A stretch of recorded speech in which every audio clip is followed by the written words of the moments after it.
Y ahora le quiero dar paso a una mujer inspiradora que realmente ha generado a nivel nacional como también a nivel internacional unas acciones muy importantes. Le doy paso a Zulma Cucunúa, PhD en epidemióloga, es oriunda de Socontá, en la provincia boyacense de Valderrama, es toda una autoridad en COVID-19.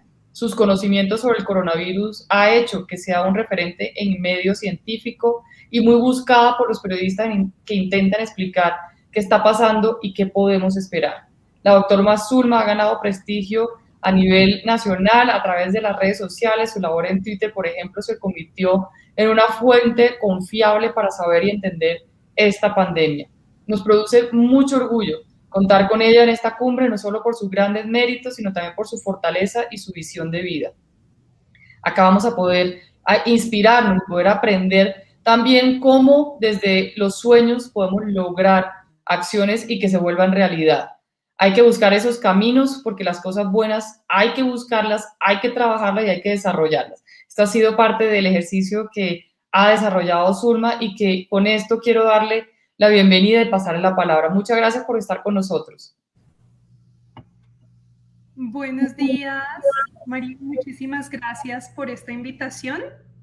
Me siento muy contenta, muy honrada de estar hoy con ustedes compartiendo un poco.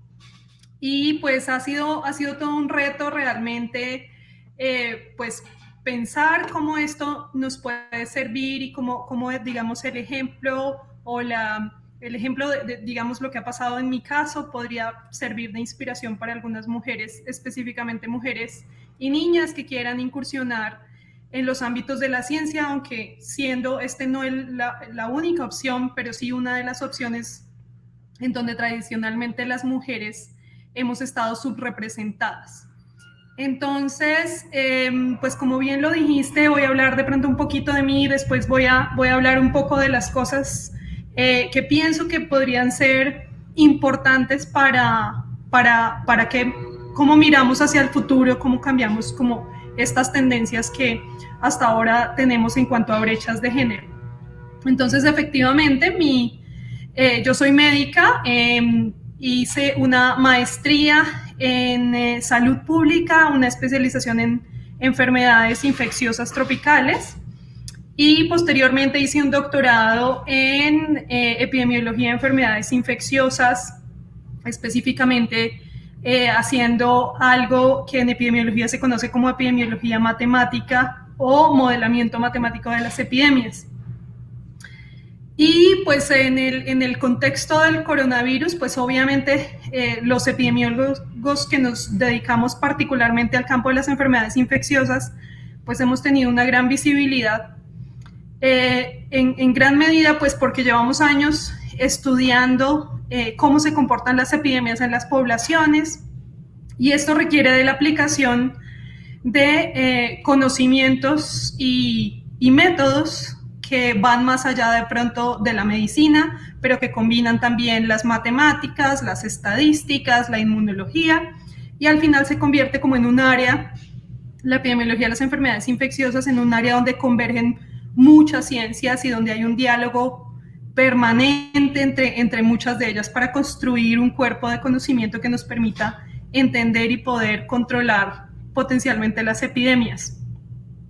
Frente a una situación de disrupción y de pandemia como la que vivimos, sin embargo, los retos van más allá de lo que podamos los epidemiólogos o epidemiólogas poder comprender, y entonces nos llama a una serie de convergencias entre muchos sectores de la sociedad. ¿Cómo nos pensamos el presente, cómo nos pensamos el futuro y cómo pensamos que en la situación que estamos hoy, en gran medida, está incrementando estas brechas y estas desigualdades de género que ya veníamos observando previamente? Entonces quisiera compartir un par de reflexiones que he hecho acerca de este tema, y para eso quisiera compartir mi pantalla para poder mostrarles un par de cosas. Entonces, por favor, me confirman si la pueden ver en este momento.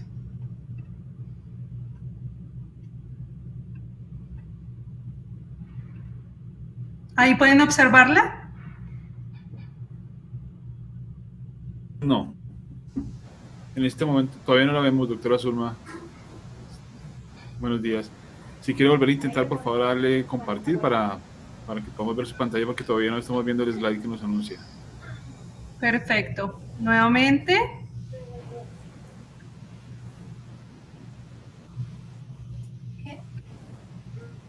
Ahí.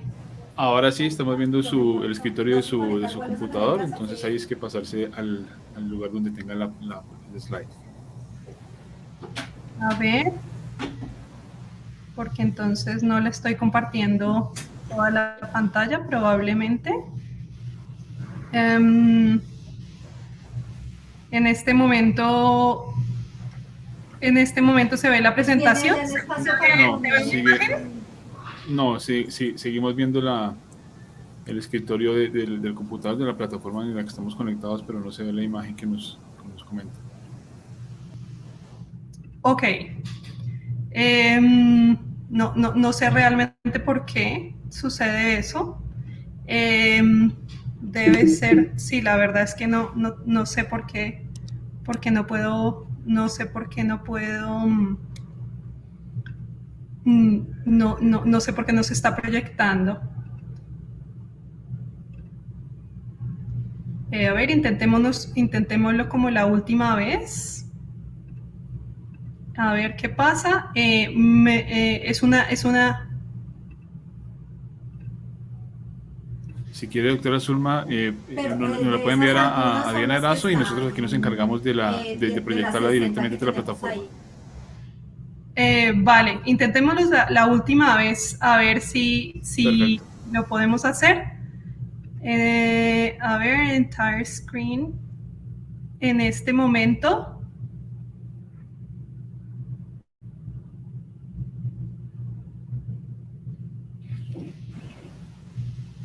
Ahora sí, estamos viendo el Click to Add. Perfecto. Listo, está bien.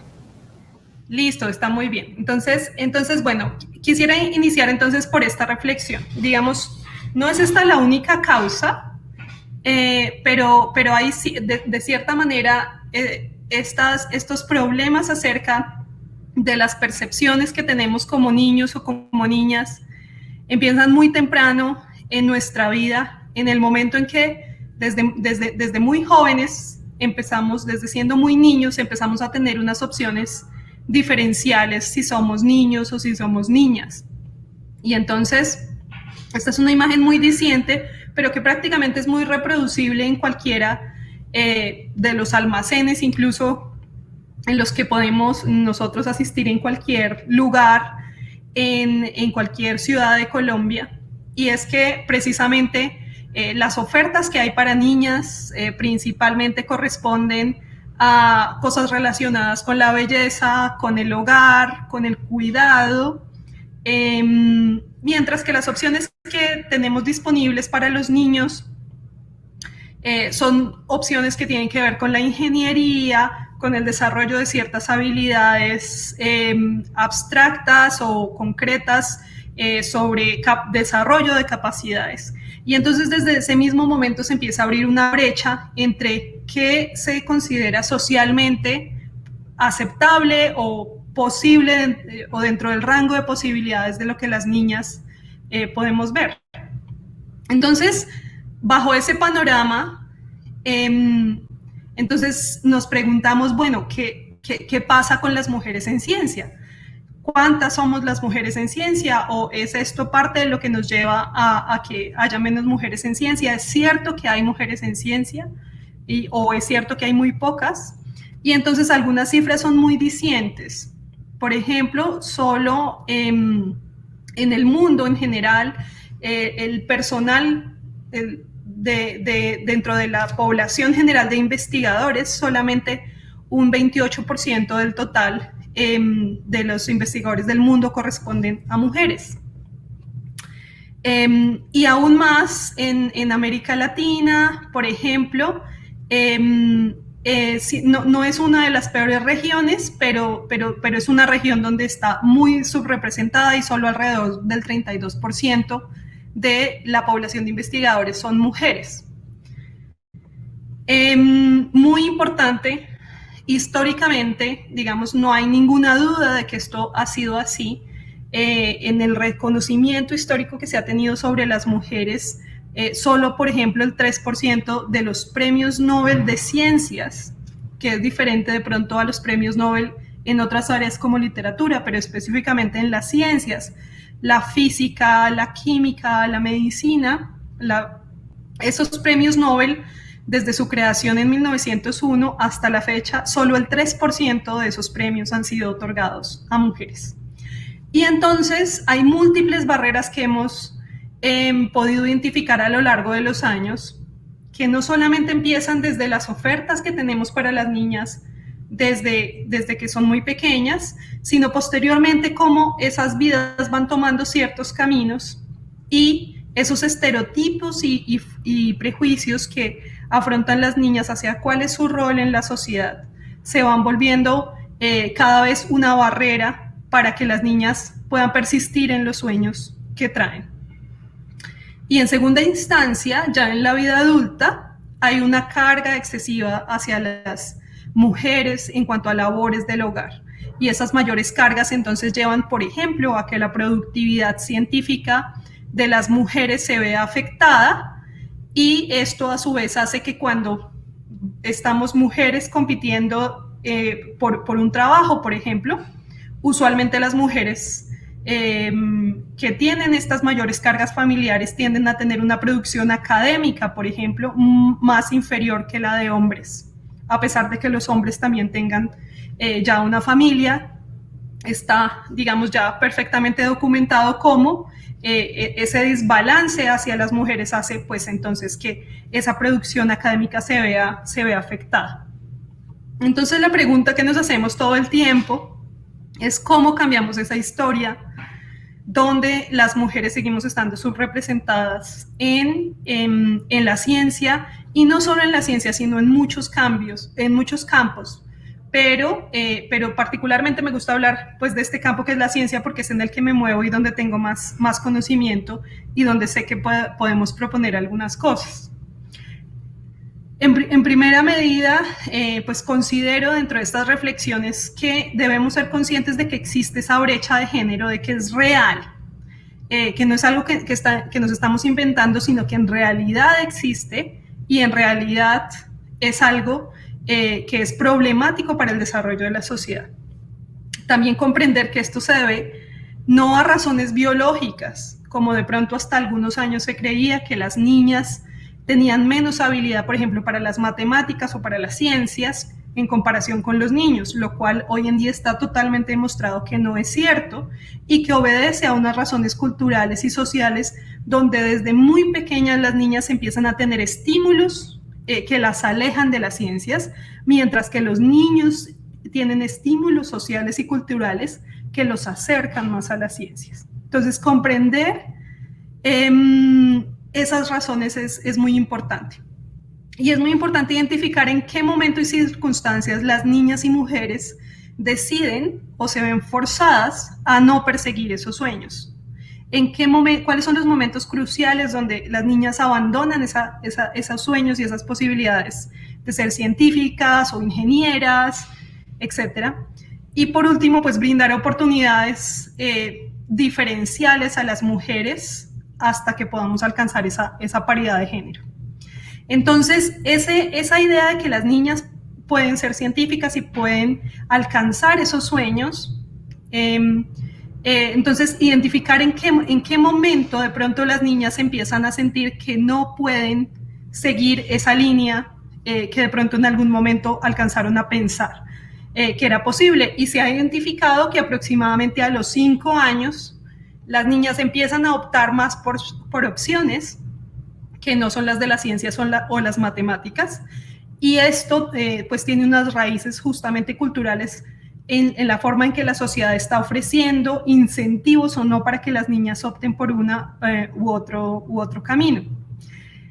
Y justamente pensarnos entonces que podemos las mujeres tener un liderazgo en las ciencias, no solo como colaboradoras de grupos de científicos principalmente por ahora dirigidos por hombres, pero como las mujeres podemos ser esas líderes, requiere pues de varias tareas. Una de esas, identificar justamente que hay muchos ámbitos donde realmente es necesario que las mujeres irrumpan de una forma drástica, de una forma propositiva, de una forma donde la sociedad entera se vea, sienta la necesidad de que esto debe cambiar. Y esto es solo un ejemplo para dar una idea de los vicepresidentes en Estados Unidos, como solo hasta ahora existe la primera mujer vicepresidenta en Estados Unidos, pero una foto muy similar que no conseguí, la podríamos encontrar, por ejemplo, en Colombia específicamente, directores de grandes institutos, ministerios, por ejemplo, el Instituto Nacional de Salud, después de 100 años de existencia, solo en los últimos años ha tenido una mujer directora. Entonces, entender estas razones por las cuales esto ha pasado durante tantos años y cuáles son en este momento los campos en donde debemos darle cierta prioridad a que las mujeres pues con competencia para estos cargos puedan acceder a ellos.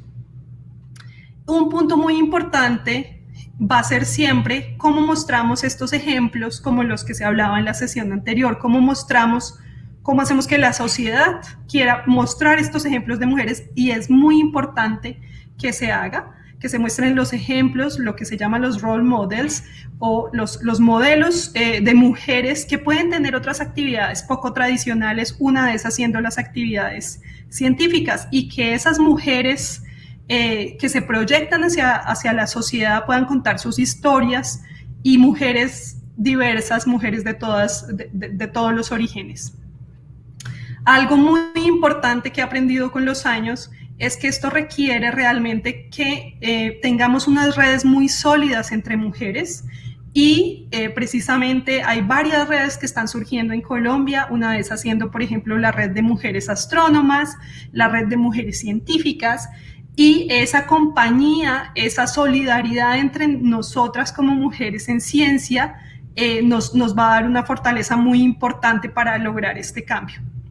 Y finalmente, ver que este cambio es necesario, no solamente porque en el mundo somos mitad y mitad, mitad mujeres y mitad hombres, sino porque también por razones culturales y por la forma como hemos vivido históricamente las mujeres, tenemos ciertas capacidades de ver, por ejemplo, más matices en comparación con los hombres. Tenemos unas capacidades comunicacionales y tenemos unas capacidades que son muy importantes para generar la inclusión y en una visión mucho más amplia de la sociedad.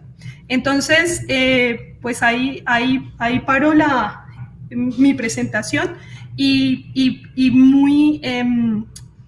muy contenta de estar en este espacio hoy, y esperando que esto pues haya servido como un abrebocas a esta discusión sobre por qué y cómo podemos iniciar una discusión cada vez más seria sobre la participación de las mujeres específicamente en ciencia. Bien. Bien, doctor, muchísimas gracias por esta presentación. Tenemos varios comentarios en nuestra plataforma, pero quería preguntarle, bueno, ¿usted cómo ve justamente desde la ciencia y en este papel, como lo mencionaba nuestra directora, usted se ha convertido en un referente justamente en este momento de incertidumbre en temas de ciencia? ¿Cómo está viendo justamente el avance aquí en Colombia en este sentido? Usted mencionaba que, bueno, en Estados Unidos hasta ahora hay una vicepresidenta electa, pues Colombia ya la tiene, pero ¿qué nos hace más falta para seguir avanzando en este tema que, como usted señalaba, es un asunto más cultural que de cualquier otro tipo? Sí, Javier, yo creo que es un asunto no solo cultural, sino también es un asunto económico, estructural, de quiénes son los líderes de nuestra sociedad. La mayoría de nuestros líderes persisten siendo hombres, la mayoría.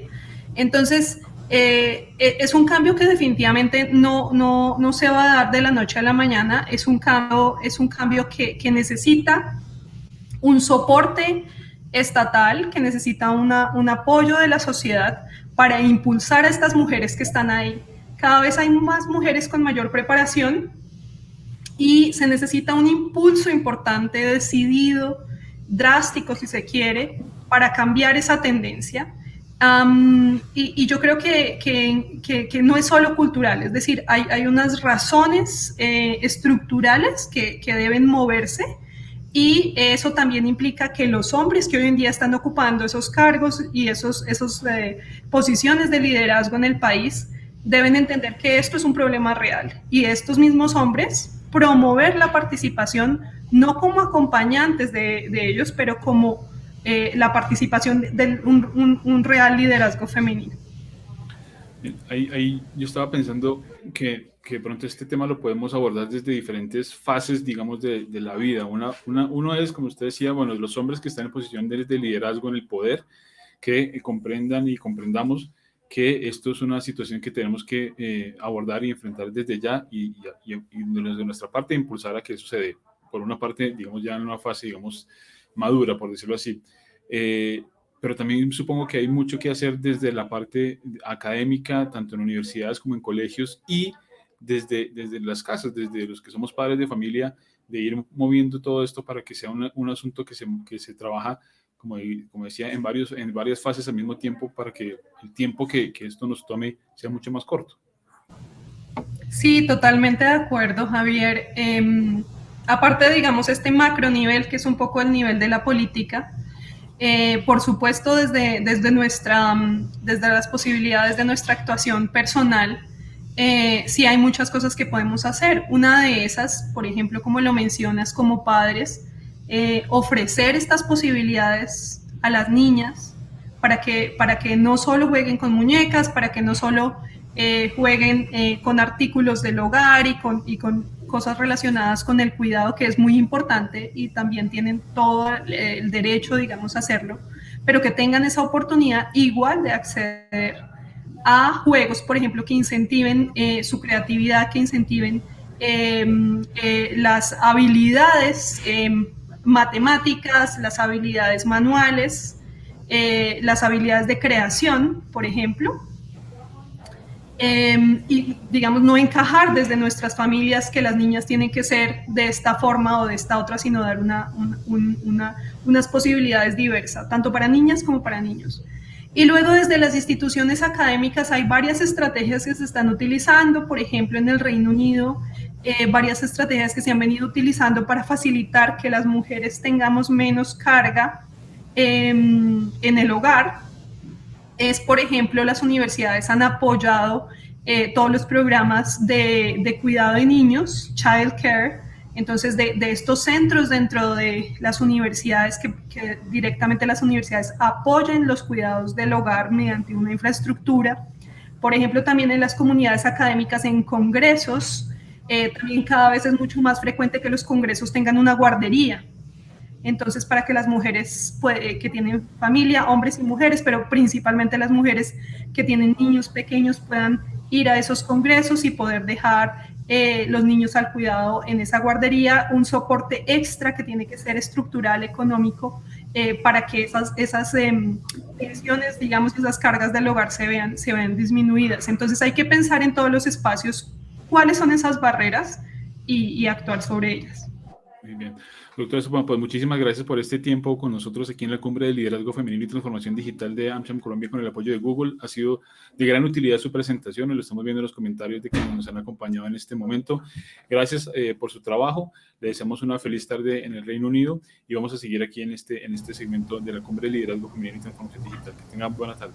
Muchas gracias. Buena tarde.